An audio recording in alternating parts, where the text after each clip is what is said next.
হিন্দু ধৰ্মৰ অতি পবিত্ৰ গছ আৰু প্ৰত্যেক ধৰ্মীয় অনুষ্ঠানত এই গছবিধ ব্যৱহাৰ কৰা হয়। বন্ধুসকল, এইবিধ গছৰ নাম হ'ল তুলসী গছ। আজি আমি তুলসী গছৰ বিষয়ে জানিম, ইয়াৰ ঔষধি গুণ আৰু কি ৰোগত কেনেদৰে ব্যৱহাৰ কৰে সেই বিষয়ে জানিম। বন্ধুসকল, এতিয়ালৈ যদি আমাৰ চেনেলটো ছাবস্ক্ৰাইব কৰা নাই, ছাবস্ক্ৰাইব কৰি ল'ব আৰু ছাবস্ক্ৰাইবৰ ওচৰত থকা ন'টিফিকেশ্যন বেলটো অন কৰি ল'ব। তেতিয়া আমাৰ সকলো ভিডিঅ' আপোনালোকে চাবলৈ পাব।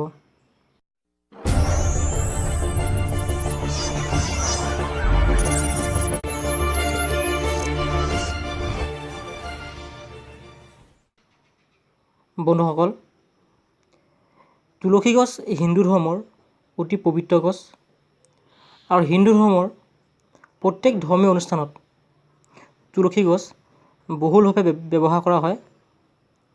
প্ৰথমতে আমি তুলসী গছৰ বৈজ্ঞানিক নাম জানি লওঁ। এই তুলসী গছৰ বৈজ্ঞানিক নাম হ'ল অকিমাম চেনাক্টাম লিন, আৰু ইয়াক ইংৰাজীত কোৱা হয় তুলসী গছক হোলি বাচিল বুলি কোৱা হয়। যে প্ৰধানকৈ আমাৰ দেশত তুলসী গছ বিশেষকৈ পোৱা যায় কলা তুলসী, দুলাল তুলসী আৰু ৰাম তুলসী। বন্ধুসকল, তুলসী গছ এবিধ ঔষধি গুণ থকা গছ আৰু কি কি ৰোগত কেনেদৰে ব্যৱহাৰ কৰিব লাগে সেই বিষয়ে আজি আলোচনা কৰিম।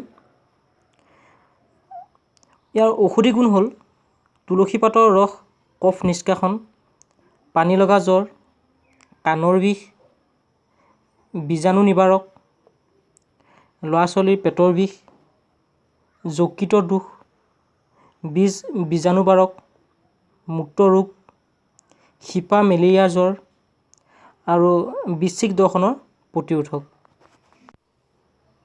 কি ৰোগত কেনেদৰে ব্যৱহাৰ কৰে তাৰ বিষয়ে কৈছোঁ। 1 নম্বৰ, কেঁচা শিপা, ডাল বা পাতৰ ৰস মহে কামুৰিলে, কামোৰা ঠাইত ঘঁহিলে খজুৱতি ভাল হয়। 2 নম্বৰ, নাকৰ ঘাট শুকান তুলসীৰ পাত গুৰি কৰি শুঙা হয়। 3 নম্বৰ, তুলসী পাতৰ ৰস আৰু কেঁচা হালধি মিহলাই খালে আমবাত আৰু ৰক্তচাপত উপকাৰ হয়। 4 নম্বৰ, কাণৰ বিষত তুলসী পাতৰ ৰস অলপ গৰম কৰি কাণত দিব লাগে। 5 নম্বৰ, পাতৰ ৰসত নিমখ মিহলাই খৰ খজুৱতিত ঘঁহিব লাগে। 6 নম্বৰ, চকু যদি ৰঙা পৰে তুলসী পাতৰ ৰস 2 বা এটোপাল দিনে 2বাৰকৈ দিব লাগে।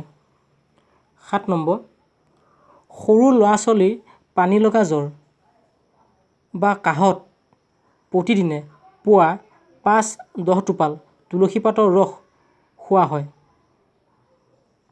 আদাৰ ৰস মিহলাই খালে বয়সস্থসকলৰ জ্বৰ ভাল হয়।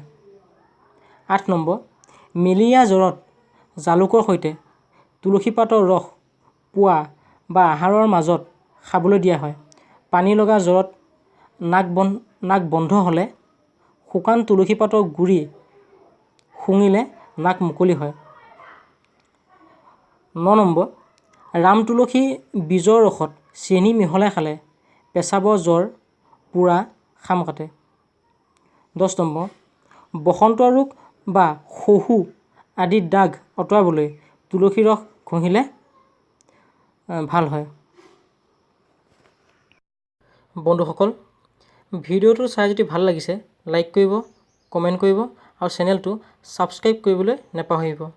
নতুন এটা ভিডিঅ' দিয়াৰ প্ৰতিশ্ৰুতিৰে আজিলৈ ইমানেই। ধন্যবাদ।